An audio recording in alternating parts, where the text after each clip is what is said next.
like you mentioned, like I changed careers 5 times by the age of 35, and I also tripled my salary in the space of 3 years to almost $200,000. So women are often the ones that are going into those sort of more office-based, sort of white-collar. Really, AI is going to start to impact more of the professional sort of white-collar roles, and I think it's going to have like a bigger impact on women who are already underpaid. My biggest value add is confidence. AI can't replace that. You know, your career is the launch pad to the rest of your life, because when you earn more, when you have more income coming in, you can make decisions about how you live your life. You know, I used to be that person where when I had succeeded something on my goal list, tick, move on to the next one. Instead of basking in the Yeah. pride, instead of basking in the joy of having achieved that.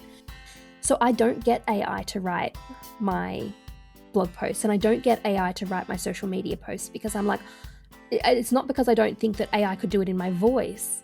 It's because AI has not lived my experience.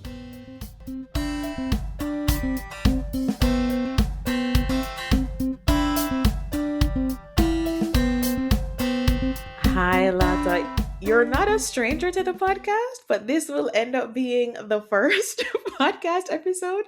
Thank you so much for coming back and sharing this space with us on the Grown Up Millennial podcast. You're so welcome. It's lovely to be here. So, you know the drill. We do have a few check in questions. So, the first one is, what are you thankful for today?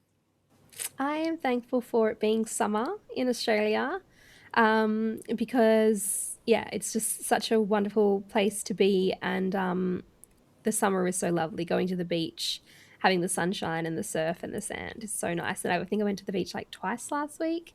And yeah, it's just really great for the soul. The beach heals me, honestly. I feel like it's so healing going to the beach. What is your favorite quote right now?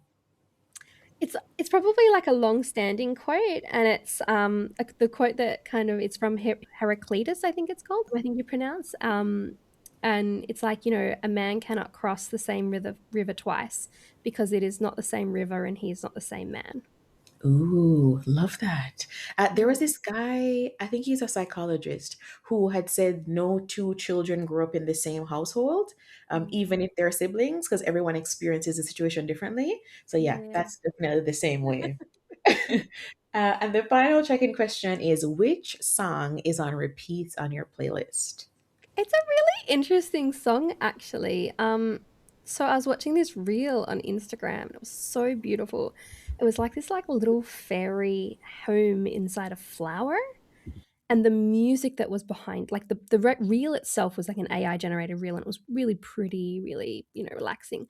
But the music that was behind it was really cool, really like super relaxing. And so it was called it's by Portalk Wave, and the song is called Binary Angel Choir. Song. It's only been released like a couple of months ago, um, and yeah, just really, really cool song. So I hope that it gets, you know, heard and played and added to a lot more reels in the future. Honestly, it just kind of shows the era we are in life, because it's the way I look to Instagram Reels and TikTok for music now. Yeah, That's the source. yeah, Yeah. absolutely. Like it's almost like you hear, you know, the little clip on the reel that you're watching, and then you're like, oh, that sounds like an interesting song. Like there was one the other day. It was just like a 30 AF that account that I follow, and it was just like pictures, and then they had this song, and it was like it's 10 p.m. Do you know where your kids are? Which is like that ad that used to Yeah. be on TV, but that's the name of the song. And the part of the clip, like which played that song, I was like, that sounds like a really cool song. So I went and found it on like Spotify, and I was like listening to it. I'm like, this is a pretty good song. But the interesting thing was that too only had like maybe like less than 1,000 listens. So I'm Mhm. loving the fact that like the Paul Talk Wave song has only been released within a couple of months ago, kind of thing. And then this song is clearly not like super well known. But I love that like it's not just regular popular songs that are Yes. being used or suggested for reels, that we are getting, you know, new music or new artists or more obscure artists as well. Honestly, I love that. I love being able to find like younger artists, and it also kind of feels like we're somehow leveling the playing field with the music industry because it always felt like such a hurdle for upcoming artists. Mm. Now we're gonna tumble a little bit into our harder questions, and I do remember from your bio that you're identified as the Pocket Rocket, which is always interesting to me because one of our female runners who retired last year, Shelley Fraser Price, she called herself the Pocket Rocket. But as someone in your position who is working on increasing confidence, what did you use those words strategically, or is that why you decided to describe yourself this way? And then the second piece of the question is, how does one become a confidence expert? So I think with the pocket rocket, I am pretty short. I'm like 5 foot, nothing kind of thing. But like big hair, big personality. You know, come across as quite extroverted and quite confident. And so like that's kind of what I bring to the table usually, particularly like with consulting clients, with students. It is that positivity, that vibrancy, that energy, and then that confidence. And when I was kind of thinking about like, well, what is it that I do? Like, what's the value add that I bring to the table? It was like, it doesn't really matter like what I'm doing, whether I'm helping women, in their career and helping them to find, to change careers, find new career paths, or make the move to organizational change management, or if I'm helping my clients, like my consulting clients, and like their projects, their teams, their leaders. I'm like, regardless of which kind of group I'm helping, because that's kind of the two sides of my business, I'm like, I'm always helping them to get to confidence. So it's either confidence in their career and in their own self worth, as individuals, or from an organizational change perspective, it's helping them feel informed, inspired, confident, and ready for the change that's coming to them in the workplace. So that was kind of why I sort of use the term confidence, because I think it's really nice to sort of bridge those two things. And then it's really interesting because I'm a neurolinguistic programming practitioner, so NLP for short, and I'll say it again, it's a bit of a mouthful, neurolinguistic programming practitioner. I use NLP in both sides of my business too. So I use NLP when I'm helping women, change careers, get pay rises, promotions, career change. And then I also use NLP in my change management work as well. So, like, I feel like there's so many like sort of similarities, even though it's kind of serving two different audiences, helping two different groups. But there's so much synergy across them both. So it's like confidence was sort of that catch-all that could kind of cover everything that I do and how I do it. Love that. And we've been seeing NLP in a few places, but what exactly is a neuro linguistic programming practitioner? Yeah. So NLP is it's like I love to define things really simply. So it's kind of like like we describe it as the study of excellence in behavior, communications, and psychology or your emotions. So I love to sort of describe it. It kind of comes up from the personal development world. It's sort of seen as like a alternative modality, and it's quite sort of intuitive. Like it's not 100% like scientific. It's not the same as neuroscience. It's much more intuitive. It's much more based around symbolism and meaning. And so what we do with NLP and coaching is we take people who want to get an improvement in their life or an improvement in their workplace, and we change the meaning of the event or the problem or the decision that they're facing. We change the meaning of that in their unconscious mind. So with NLP, we can do really amazing things. We can like change habits. We can release release like negative emotions, limiting beliefs. We can clear like negative emotions. We can get clarity around problems and decisions, and we can also install, motivation and positivity and belief for like future goals. So success is always kind of based on results when it comes to NLP, and the particular techniques that we use that really tap into the unconscious mind, and help to sort of rewire what the meaning is for people. And when you do that at a really deep sort of level of the psyche, with their permission, of course, like it's like, it's never done to them, it's always done with them. um, that's where you start to see, beliefs change, habits change, action change, and then results change. That's interesting. I've never heard NLP be explained so accessibly before. So thank you for that. And you were talking about helping people with like the confidence to switch careers, and you switch careers a little bit. Um, in this climate, the job market is not giving. What do we do in this space as we're thinking about wanting to move? How do we go about plotting that change in this kind of volatile job market? Yeah. Like you mentioned, like I changed careers 5 times by the age of 35. And I also tripled my salary in the space of 3 years to almost $200,000. And I did that by changing careers regularly and moving into careers that were higher paid, or moving to ways of being employed that were higher paid, such as from permanent to contracting. And I always say to people, I'm like, you've got to go and do your sums and figures. You've got to go and see if that's the right thing for you and compare apples with apples. But that was the way that I got success so quickly. I was able to change careers frequently. And then I sort of got pay rises every time I changed careers and was able to kind of build this foundation of a career. And I think what's interesting is like from that time, we haven't really seen salaries increase. We've seen still like new jobs and professions being created. But it is really a really uncertain time at the moment. We know that artificial intelligence is going to impact roles. We know that it's going to impact more of the information based or professional side of roles, which is what a lot of women actually work in. I think a lot of the research shows that in many parts of the world, there's more women completing and graduating from university and college than men. So women are often the ones that are going into those sort of more office based, sort of white collar um, professional roles, and they are the ones that, while sort of more blue collar trades and things like that, they're more going to be impacted by automation, which has been happening for the last decade or so. Really, AI is going to start to impact more of the professional sort of white collar roles, and I think it's going to have like a bigger impact on women who are already underpaid and overlooked often and sort of held back in their career.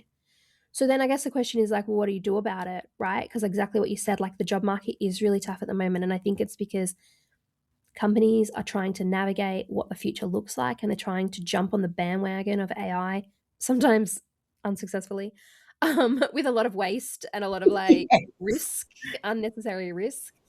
But I think it is an opportunity, like whenever there's been changes in the world, the work never goes away, if that makes sense. Like I remember the story of like you had before you had cars, you had horse-drawn carriages, right? And so somebody's job it was to clean up the horse poo off the roads. So when you replace horses with cars, you're losing a whole group of people whose job it was to do the cleaning. Or when gas street lights got replaced with electricity, you lost the person who would go and light that up. So there's always that thing, but it's like, okay, cool, you lose that person, but then there's these new jobs, these new roles, these new requirements that open up. And so this is a bigger scale, to be fair. Like it is a much bigger, broader scale that will impact across the globe and across industries. But I think there is always this opportunity where it's like when automation or artificial intelligence does administrative work, does the grunt work and the brunt work, it opens us up to be able to do more of the creative work, more of the human based work, more of the work maybe from a social perspective or an impact perspective or a care perspective. And so we really need, like, I think every single person in the world these days, you can't just wait for those career changes to happen to you. You have to be proactive now. You have to look at what your skills are, kind of like the way that I said, my biggest value add is confidence. AI can't replace that because it's not the tool that's the benefit. It's my energy that where the value comes from, right? So it's like, what is the value that you bring and the transferable skills that you have, regardless of the role that you're in? And then what are the trends that are happening as to where these new job opportunities are opening up in the pockets? And in some cases, you might have to create roles for yourself because leaders aren't as smart as you think that they are. Often they're struggling and scrambling too, right? They don't have the answers. So it's like I think it's actually up to a lot of us workers to start to think about what those new roles are and start helping to create those new job opportunities for ourselves. That is a perfect thing to say because I think a lot of times, especially as millennial women, we were kind of conditioned to speak up, but like not that much. And then people in authority were like, "Oh, you know what you're doing." They don't. They don't. I think it was Obama in an interview had said, "You think that the people in the room are smarter than you, but you need to behave like the smartest person in the room because 9 times out of 10, you probably are."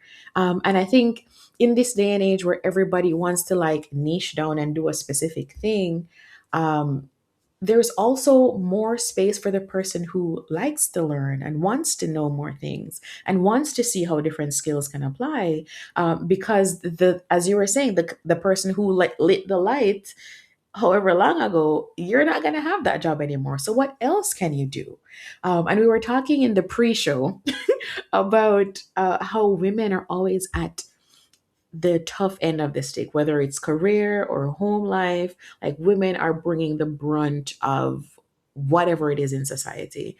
So I wanted to get a little bit more info on why you decided to work mostly with millennial women and kind of what trends you were seeing to make you kind of niche down with this group. I mean, I am a millennial woman, so I'm turning 38 this year. So I feel Yeah. like I'm kind of like right in that middle zone of millennial. And I was probably a bit of a late millennial bloomer, to be honest. Like I didn't really know that I was a millennial, and I was like, I was like late on the Instagram You're bandwagon one and of all us. this Yeah. stuff. But then I got there and I was like, oh yeah, it's like this is definitely me.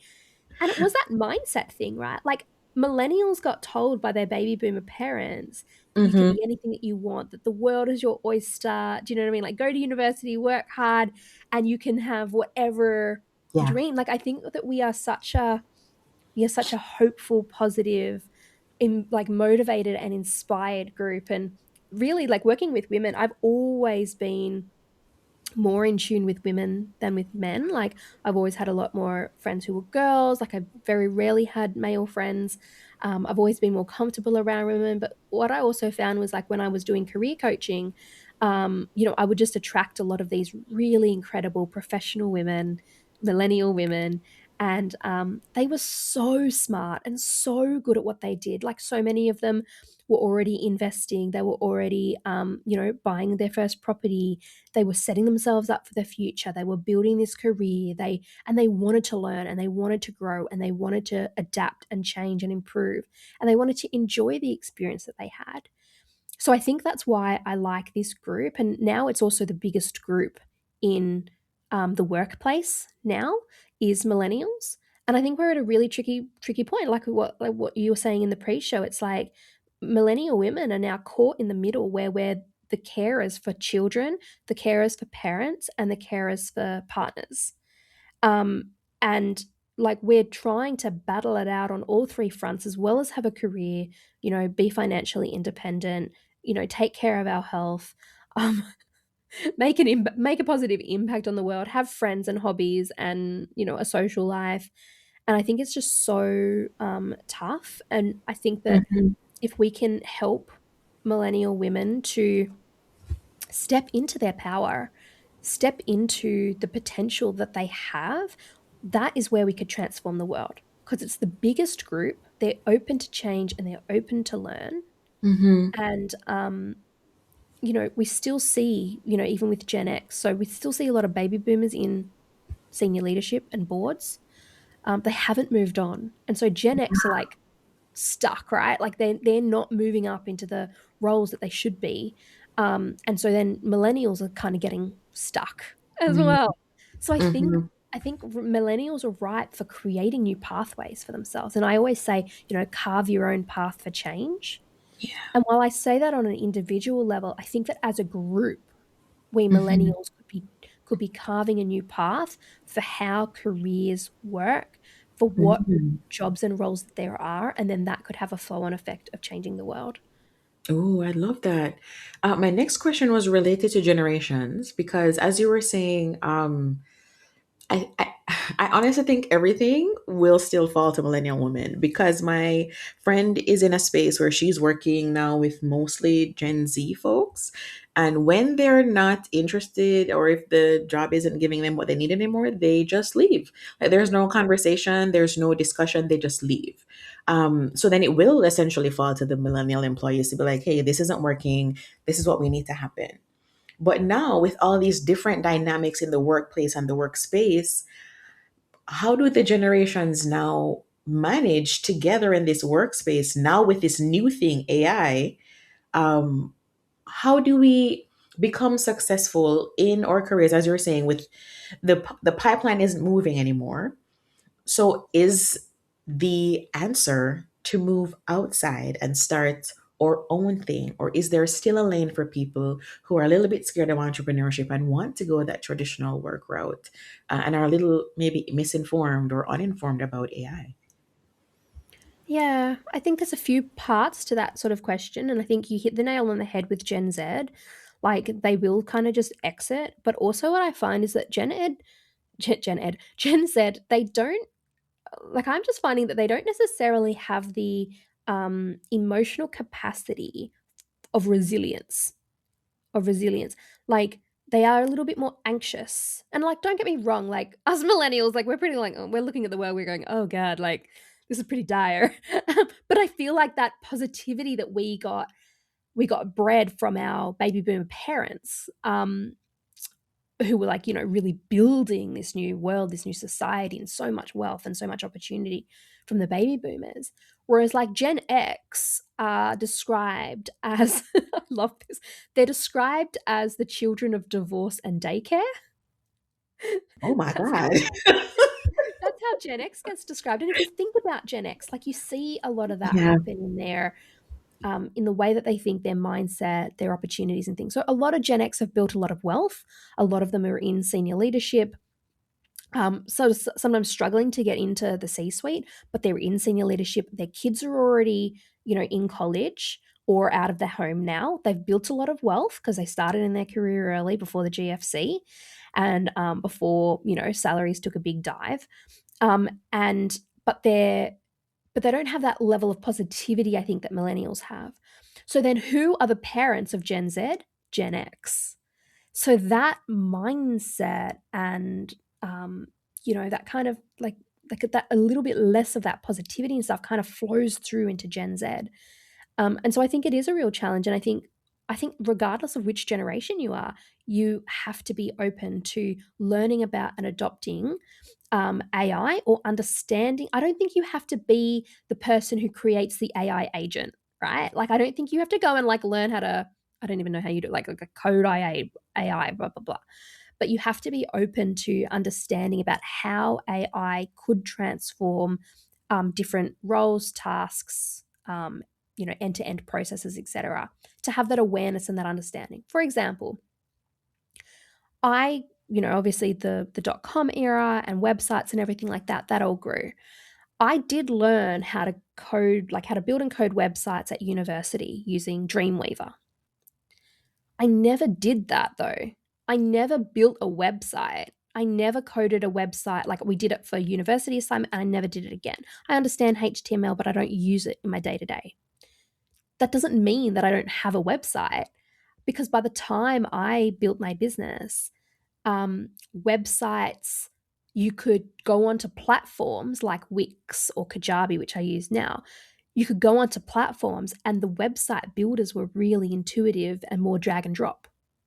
And I feel like the same thing's going to happen with AI. It doesn't matter what generation you are. You don't necessarily need to be the person who learns how to code the website, but you need to be open to the fact that when you want to build a website or when you want to go and do something, to use the tools at your disposal that can help you to get to that outcome or to understand how other people are changing what they're doing to get to that outcome. So that's kind of, I think, all generations sort of need to. need to just be open. I think it is about that curiosity. It's about that openness. And don't get me wrong, like I am very what's the word? Dubious about Mm-hmm. artificial intelligence at the moment. I don't think it's Mm-hmm. got anywhere near the capacity or capability that people are banging on about. I think it's a big shiny object at the moment. But I absolutely believe that it will transform everything as it improves. Yeah. And I'm like, you don't need to be at the bleeding edge. You can just be at the leading edge. You can let other people Mm. figure out like that brave new world, that, wild, wild west of AI. And you can come in that little bit later. Just don't be so far behind that you are left behind. I love that. You don't have to be at the bleeding edge, just be at the leading edge. I love that. I think there are two kinds of people. People who are like, "Oh, no. AI would never. They're not going to take my job." And then the other people who are like, "Well, I'll just use AI for everything." Mhm. How has AI kind of transformed your business? Has it changed anything processes for you? How do you feel like you've been adopting AI? Well, like I mentioned, like not that much. And you mentioned entrepreneurship earlier, and it's like I don't think that in the new world that AI is going to take so many jobs that you're not going to have careers at all anymore. I think that entrepreneurship is great if you want to build something for yourself and you want to Hmm. potentially at one stage in your life maybe look at not having to work for somebody else. Um, but other than that, like I think you can absolutely still have a long-term career in AI. And I think that like for me personally, I haven't used it massively. I've used it mostly for research. And it's interesting because like my business, like my blog posts and my social media posts, like I mentioned, like the big thing that I'm selling is not the content. It's my energy. It's my insights. It's my beliefs. It's my stories. So I don't get AI to write my blog posts and I don't get AI to write my social media posts because I'm like, it's not because I don't think that AI could do it in my voice. It's because AI has not lived my experience. And so I'm like, I want people to connect with me. That's the value that they're getting is the energy that and the confidence that I'm able to hand over to people through my content. I think there's an energy that happens when you create something yourself. Saying that, like one of the things that I do want AI to get better at is when I have got coaching calls, I have all of the transcripts of the coaching call, but they have all of the filler words like, or and I want AI to be able to just take those out, and it can't do it yet. And I'm like, oh my god, like why? Like when will you get to the point where you actually take all my filler words out? It can take out things like and ah, but it doesn't take out the word like yet. And I'm like, oh my God, please just take out the word like. I say it too many times. I'm a millennial. So like I haven't myself like really gone crazy with AI. I think with repetitive tasks in my business, I was looking at sort of use like with my virtual assistant, I was looking at starting to get some things that we could automate using artificial intelligence. And I think that's a really key thing. A lot of these applications of artificial intelligence are not true artificial intelligence. No. It's just automation Mm-hmm. masquerading as AI. And you Mm-hmm. really need to like know the difference Yeah. because you're doing is just using an AI tool to do automation. I'm very aware that I don't have as much experience or as much exposure, and I'm probably less interested in how I can use AI in my business and more interested in how AI is being used in organizations. So, for example, in my area of organizational change management, I'm going to a boot camp in like later this month, and it's around AI and change management. And the reason I'm going is because it's meant to be a really practical boot camp. The interesting thing is that I don't care that much about how to use AI to do my change management work. I don't actually care that much about it. I actually care more about how a business is using AI to transform their operations because that's the change that I'll go in and help with. Like, and I'll be the change leader. I'm kind of using this as a bit of a launch pad to see what are the direct practical applications. And a couple of years ago, when AI was just coming out, I was like, I want to learn from the best of the best. And so I chose a course, and I it was on US time, and I woke up at 9 p.m. at night kind of thing, and was up until 5 a.m. the next morning doing this AI course. And it's actually how I ended up doing the research and creating the background, and like I already had the idea, but it was how I sort of formed sort of like the audience and the messaging for my instant change consultant retreat. Um, so this was like back in like I think 2023. So I wanted to learn from the best of the best, but I didn't want to learn theory. I wanted to learn practice. I wanted to learn practical application. And over the course of what it was, 2 or 3 days, maybe 4 days or whatever of this online US based course, um, I walked out with essentially a brand new product that had been thought through, and the messaging and everything like that. It's the same with this AI boot camp for change management. I'm like, I want to learn the practical application. I don't want to learn, and again, I don't want to learn how to necessarily like code an AI agent. I want to learn, what do you do with the outcome of that? What do you do with the output? Yeah, and that's not what a lot of people are thinking about. But we're switching gears just a little bit to a little bit more personal stuff. What is one value that you've had from childhood that you think still serves you today through all the career changes, through entrepreneurship, and as we're navigating this world where millennial women are literally holding up the world? I think for me, like it sounds really bad, but like I loved money as a child. Like loved it. Absolutely loved it. Like I collected money boxes or piggy banks. Like I had like five. Do you know what I mean? Like that was what I collected. My sister collected like China dolls, and I collected like money boxes. And I was always like finding money, looking at ways of like making more money, like by like doing extra household chores and things like that. And so I was always a really good saver. And I think just having that mindset and having that foundation behind you, like that was what allowed me to start my business full time, was having a good amount of cash savings that gave me the confidence and the security to be able to go and do my business full time. So I think just knowing that that's a sort of ingrained habit for me, has served me well throughout my life. And sort of now, as I'm sort of approaching 40, I've just sort of like made the decision to be mortgage free by 40, and to really kind of be starting to step into that like sort of like life of freedom and financial abundance. Like I just think that money is such a big, not just equalizer, but it just like it allows you, like I like saying, like your career is the launch pad to the rest of your life, because when you earn more, when you have more income coming in, you can make decisions about how you live your life. Some cases that might be that you work 4 days a week. So there's been plenty of times when I was contracting where I'd work 4 days a week, and I'd have that one day a week to work on my side hustle, and then I'd take off a few months of the year to go traveling, because change management, is a highly paid, female dominated profession.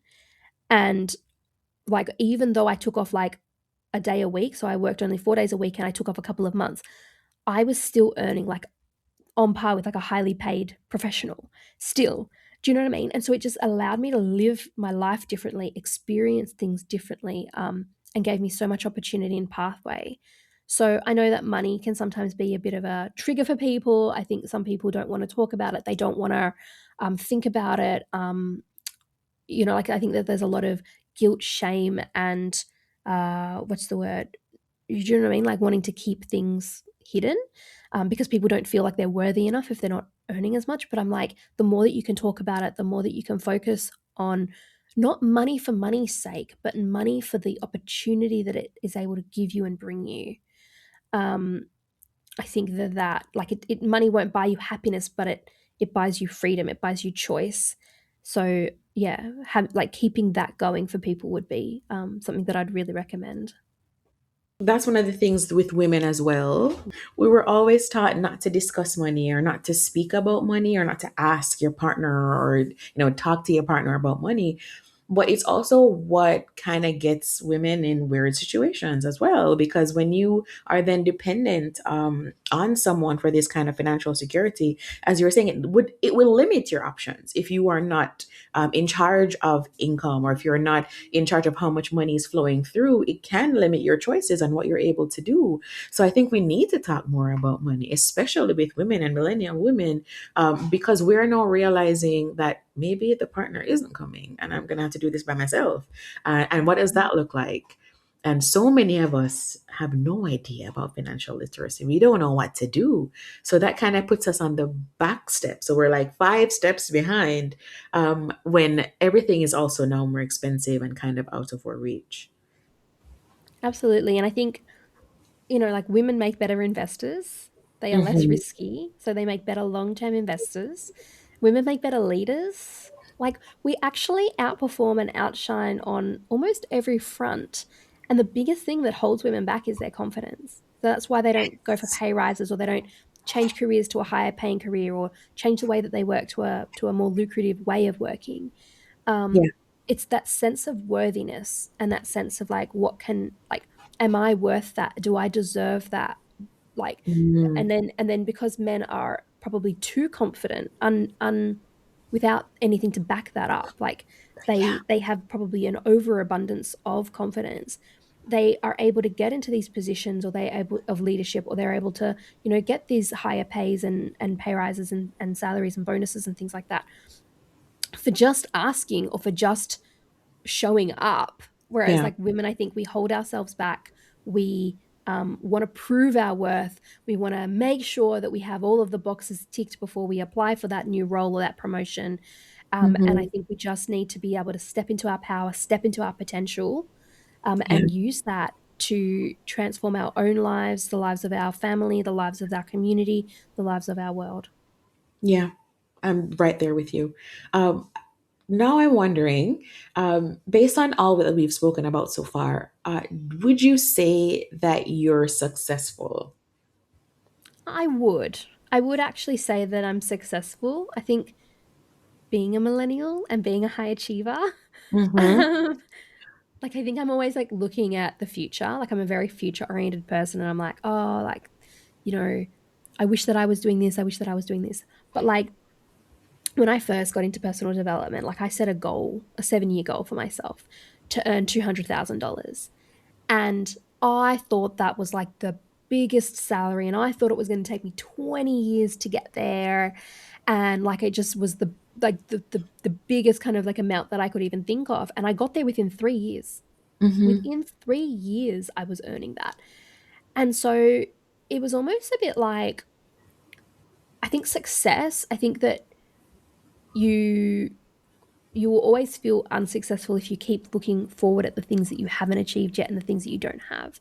Like back on what you did do and what you did achieve, and there's like a part of my book which is around remembering your worth, and it's around reflecting on all of those wins and the brilliant successes that you have had, and feeling grateful and feeling pride Mm-hmm. for those things.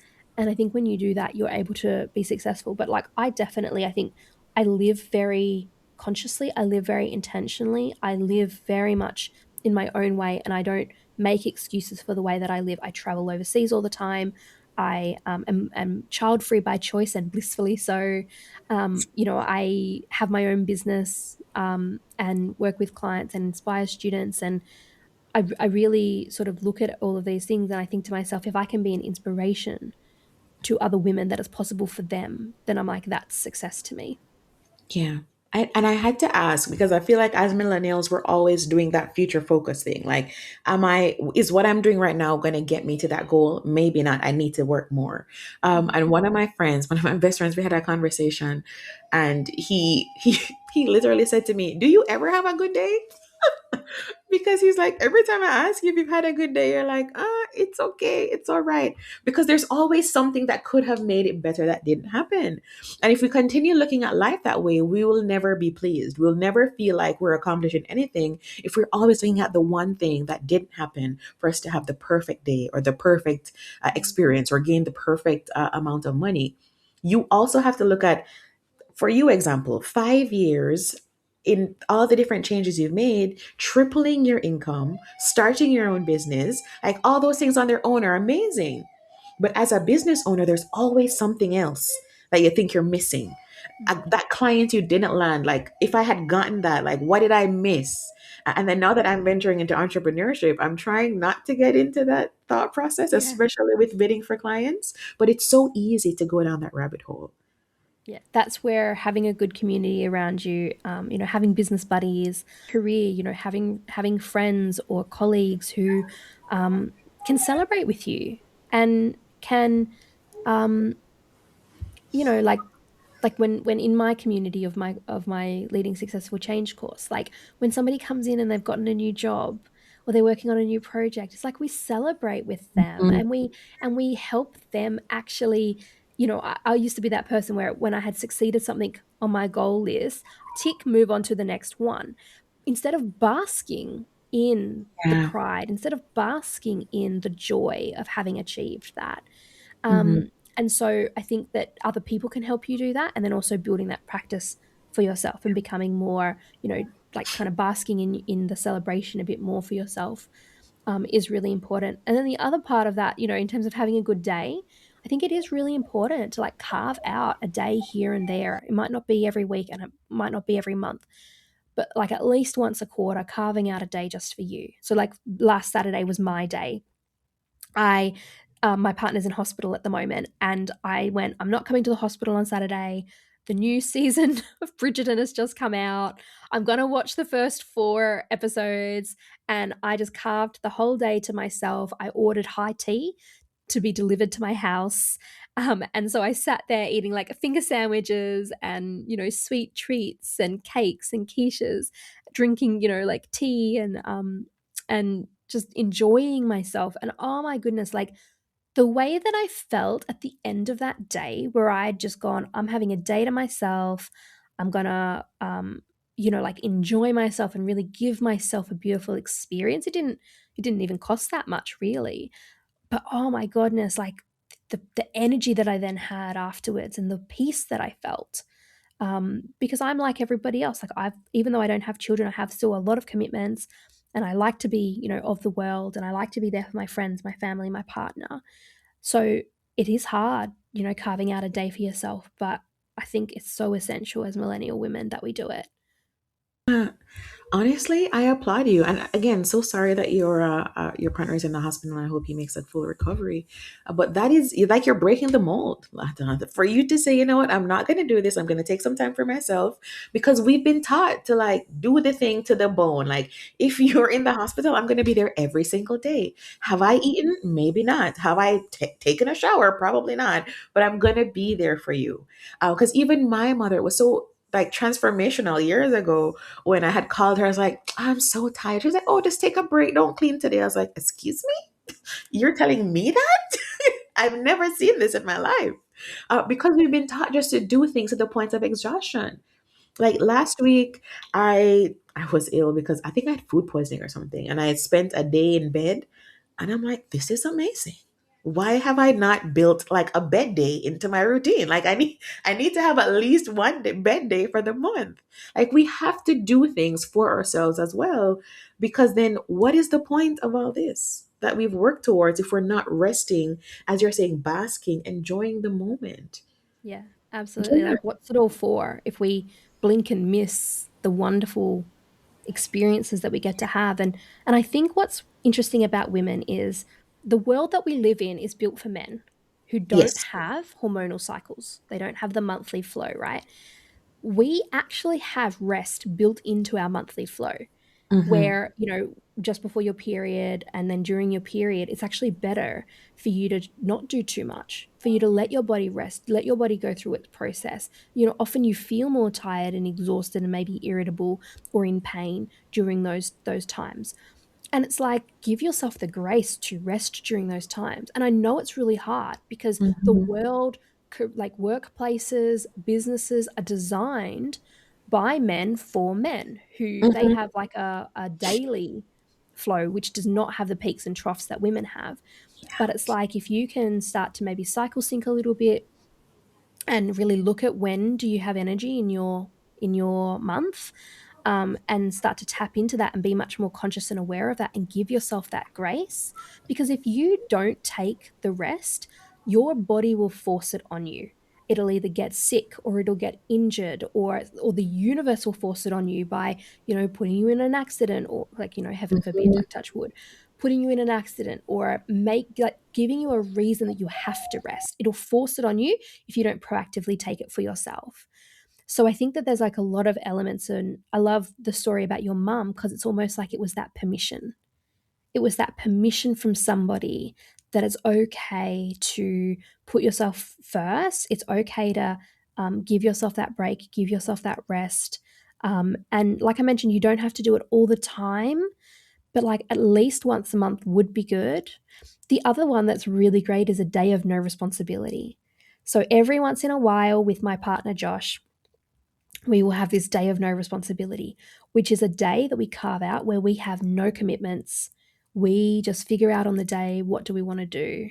And we just do it. We have like a day which is just completely, there's no business from his business or my business. There's no social commitments. There's nothing that we have to do. And we see what we feel like on the day.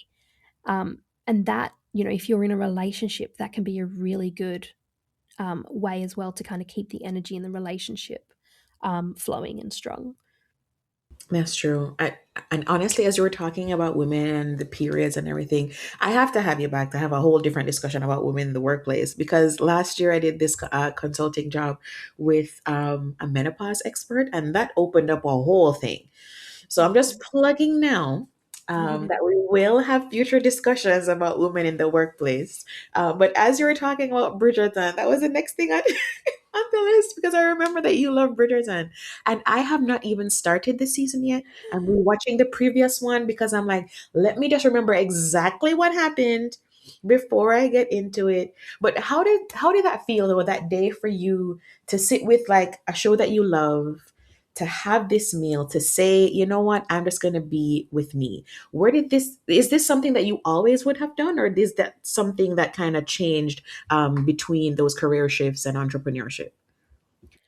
Yeah, I mean, like, I think ever since I started my business, and I started my side hustle like 10 years ago, like exactly what you said, like there's always something to do. Like you feel like you always have an assignment due. You feel like you never have completed, like at least when you're working in a career or in a job, when you finish the end of your day, you're done.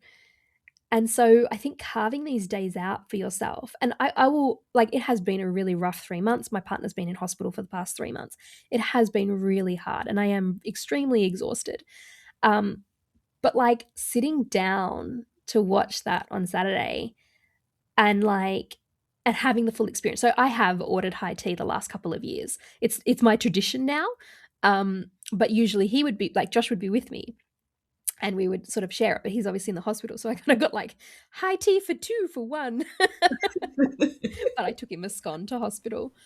But like I actually started to cry like as the opening credits started. I was like, I love Regency so much. Like I do English country dancing, I go to Regency festivals, I dress up, I do the hair. It's really a passion for me. It's really a hobby for me. And I love Bridgerton so much because it's so beautiful. It's such an escape. And, the casting and the characters and the storylines and the fashion, like the clothing and the materials and the elegance and the opulence. It is such a beautiful thing to sort of like escape into. And so as the opening credits started playing, like, it's been really stressful and stuff like that. And like I just kind of felt everything just release. And I just started to cry. And I think there was another moment as well. I'm not gonna spoiler alert on any of the episodes, but there was another moment during it as well where I was just like I kind of just got teary because I was like, this is just so beautiful. And I'm having such a great experience and I'm having such a great time. Like I really let myself soak it up. And it reminds me a bit of sort of when I've gone traveling overseas on my own for like 2 or 3 months sometimes. And I'd get a lot of like my friends and stuff. They wouldn't post it publicly, or people in my network, they wouldn't post it publicly, but they would see all my photos from overseas and they knew that I was traveling on my own. And they would privately message me and be, that's so inspiring. You're so inspiring that you're traveling on your own. And it was really interesting because I'm like, you can do it too.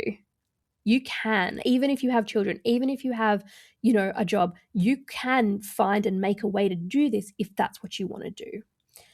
With this Bridgerton experience, I posted it on my LinkedIn profile on Monday. It has gone viral. And there are so many people who are like, oh my God, this is such a great idea. Oh my God, I wish I had done this too. Oh my goodness, I'm going to do this for part 2 when it comes out in a month. And it was just that permission.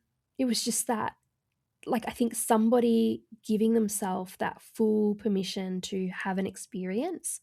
I think that is what women are craving. I don't think it's the high tea. I don't think it's the finger sandwiches.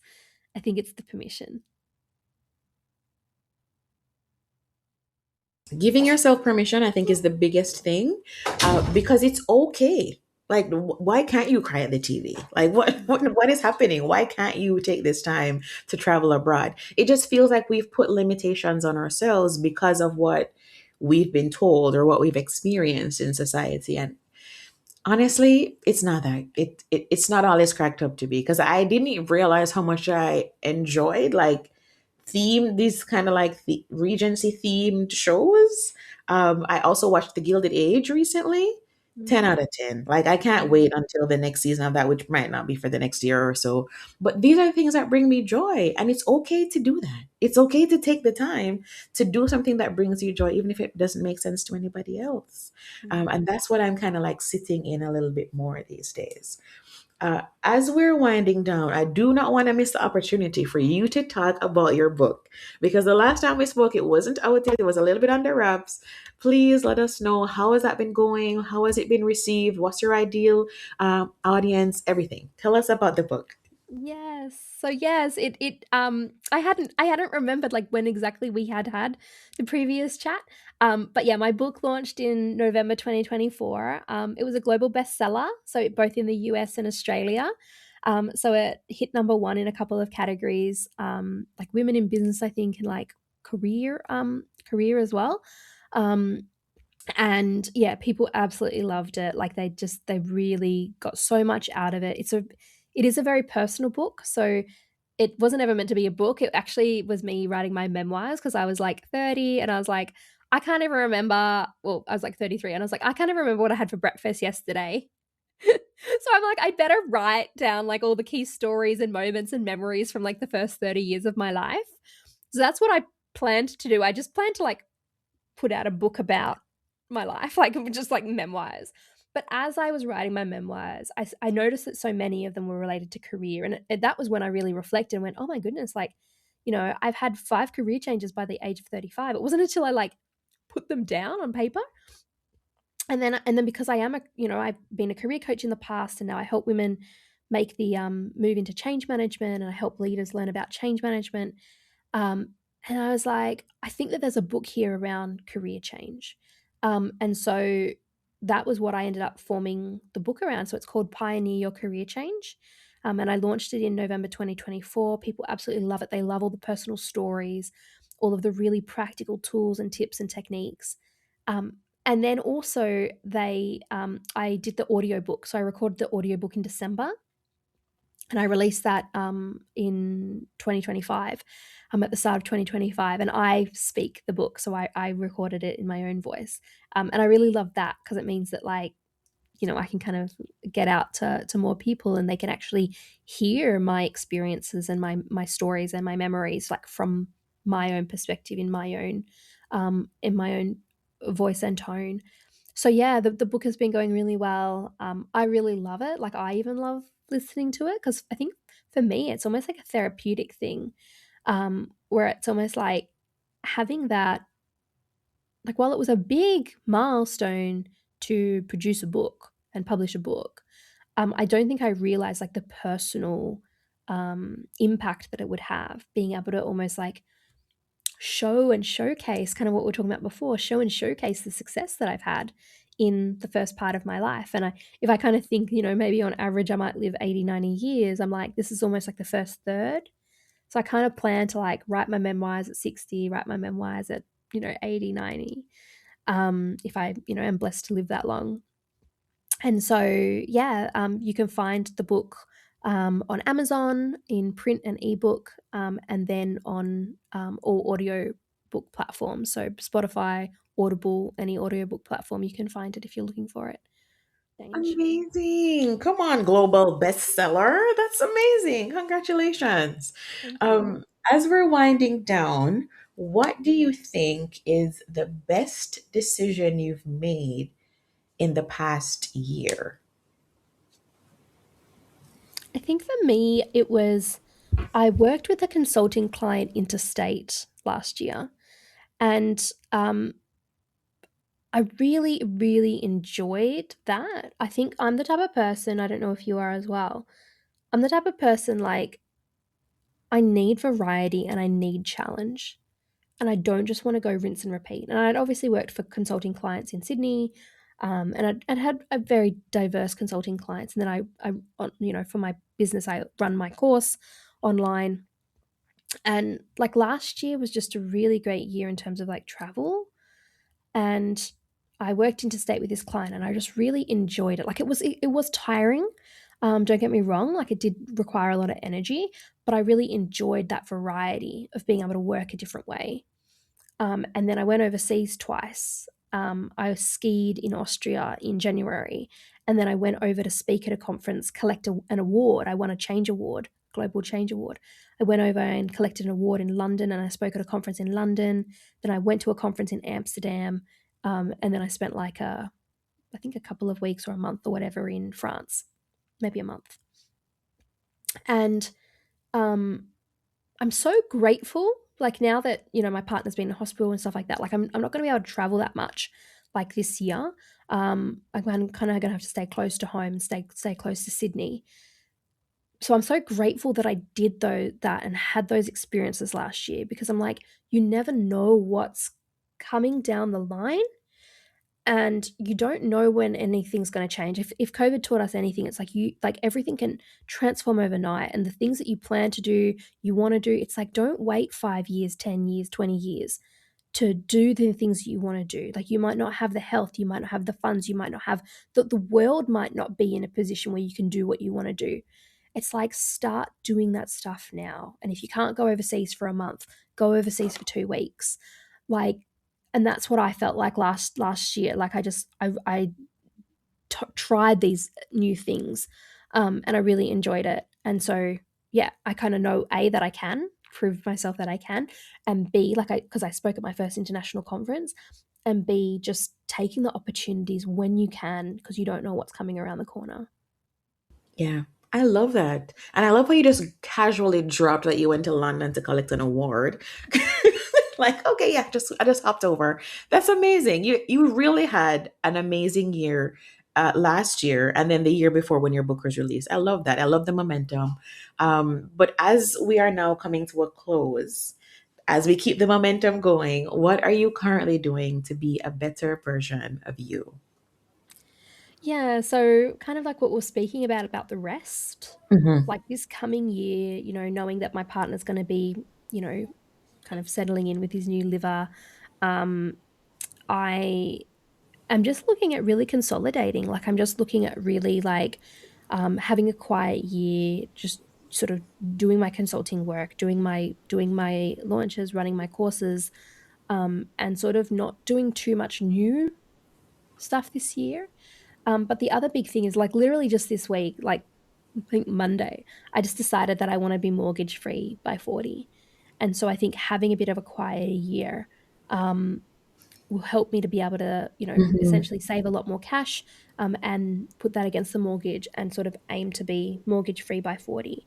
And I think having that, like, for me, it's a mindset thing around that freedom. Like, ever since I was a little kid, I wanted to be financially retired by 40. And I had Love to that. think about what does that actually mean? What does that Hmm. actually mean? And I think for me, it means being mortgage free.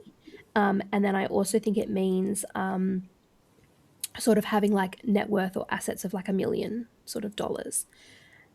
And so I'm kind of a bit like I'm a couple of years off 40. I know I have to have a quieter year this year. I have to stay a bit closer to home. So I'm like, let's, instead of seeing it as a burden, let's see it as an opportunity. Hmm. Let's see it as like, the universe giving me the gift to achieve this goal. that I've always had for myself. So, yeah. I already know I'm going to have this podcast episode on repeat. The things that you just casually throw out as like gems for us all to hold on to. Lata, this conversation has been amazing. There's no way else to put it. I think the files being corrupted from our previous conversation, it probably all happened for a reason because at that point, AI was not such a big part of our conversation. We hadn't spoken as much about millennial women. Maybe this was happenstance. I don't know, but nothing happens by chance. Thank you so much for sharing space with us on the podcast today. You're so welcome. Thanks for having me. We hope you enjoyed this episode. Follow along with us wherever you listen to podcasts. Check out our content on the website, thegrownupmillennial.com. Follow us on Instagram at thegrownupmillennial and like our page on Facebook, The Grown Up Millennial. Find us everywhere.